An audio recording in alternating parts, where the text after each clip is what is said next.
But one of the most famous characters in the book of Judges was a man named Samson.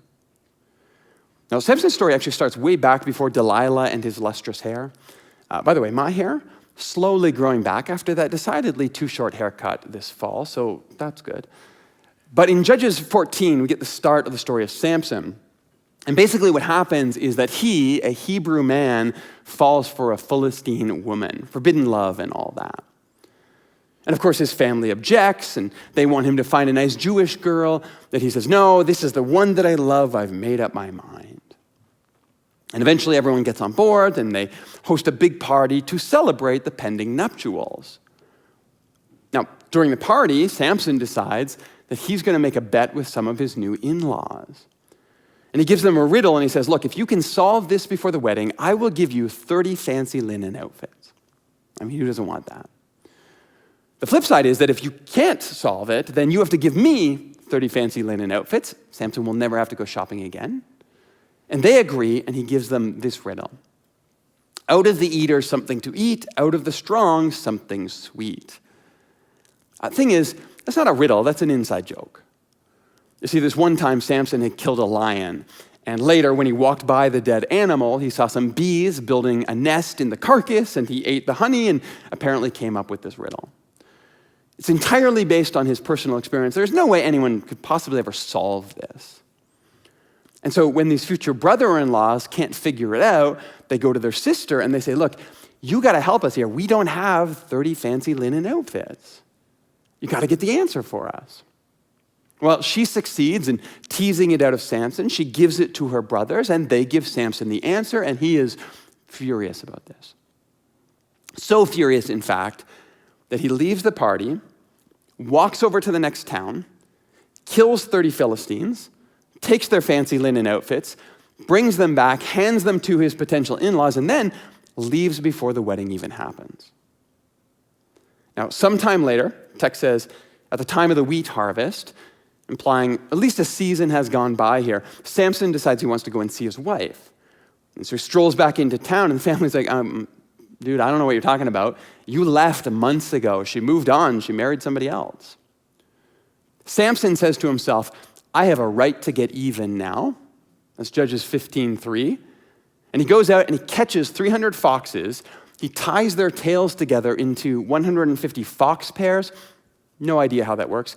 He lights them on fire. He releases them in town. Everything gets burned up. The grain, the vineyards, the olive groves. He destroys everything. The men of the town blame all of this on the woman and her family for bringing Samson into their lives. They go and they burn down the house with her and her father in it. Samson responds by, and I'll quote Judges here, 15:7, viciously attacking and killing them in revenge. Except the story is not done, because now the Philistines raise an army and they prepare to attack Judah, so the leaders of Judah agree to hand Samson over as a war criminal in an effort to avoid a conflict. But when they try, Samson breaks free, finds the jawbone of a donkey, and kills another 1,000 men. And just to rub it in, he writes a little poem to memorialize the day. With a donkey's jawbone, I have made donkeys of them. With a donkey's jawbone, I have killed 1,000 men. Now, this is an awful story. It is a long, sordid, embarrassing tale. It is not fit for children. It's barely even fit for church tonight.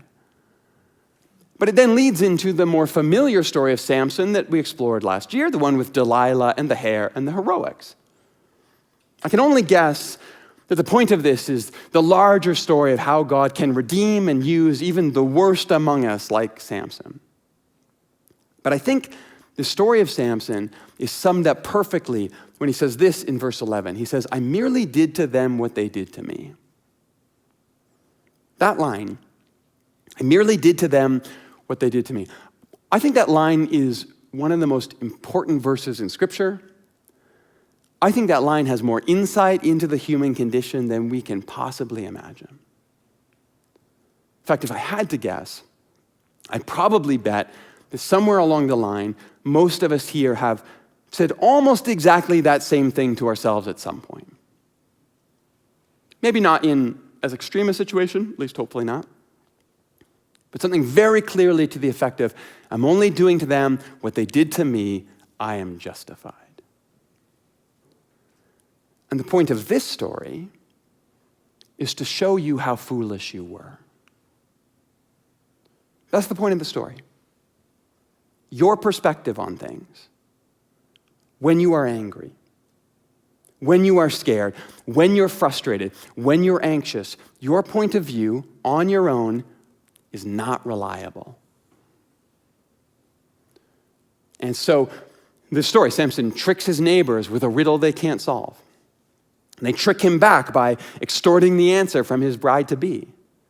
Angry, he leaves before the marriage can happen. Hurt, she marries someone else. Frustrated, he burns down their fields. Enraged, they murder his estranged wife. He murders them back. They raise an army to start a war. He finds a donkey bone and proceeds to go John Wick for the rest of the film. And in the end, 1,000 people are dead over what amounts to a bad joke. But that's what the story's about. It's about the way that revenge escalates always. And yeah, it's a silly story. It's supposed to be. It's satire. It's meant to show us what can happen when we are unmoored from community. What can happen when we allow our internal narrative to spin and unspool without a tether to something bigger than us. Friends who can offer us a sober second thought. Like Samson is essentially the perpetually online incel that desperately needs someone in his life to come along and say, bro, you need to touch grass. Someone to say, Samson, you're hurt. And you're embarrassed. And you're frustrated, and you deserve to feel all of that. But this isn't the way forward. This leads only to more hurt for everyone. The problem is, Samson doesn't have that friend in the story. In fact, the problem is, we don't have that friend. Unless we get really serious about cultivating vulnerable spaces in which we can actually be intentional about building intimacy into the foundations of our relationships. And sure, we don't have Philistines and jawbones and fancy linens to worry about. But what we do have to worry about are online communities where we only show and see a very small slice of ourselves. Look, let's be honest here. We should worry about offline communities, like churches, where we sometimes only show and see a very small slice of ourselves. We have to worry about narratives that are being driven as the unintended consequence of algorithmic goals. We have to worry about how easy it is to find justification for all of our grievances around every corner. How hard it is to push ourselves to engage with perspectives that come from outside our default posture. We have to be concerned with intentionally pursuing the kind of relationships, the friendships that push us to live bigger, more expansive, not smaller lives. And that only comes when we are explicitly intentional about paying attention to the stories that surround us, when we are intentional about diving into the very real risks of building intimacy in as a way of life. And maybe you can't do that in a day. In fact, I know you can't. But with enough intentional steps, with enough honest investments, with enough choices that stack up over days and weeks and months, and yeah, you're probably going to need a few years. I know you can find yourself in a much more durable place than you are on your own.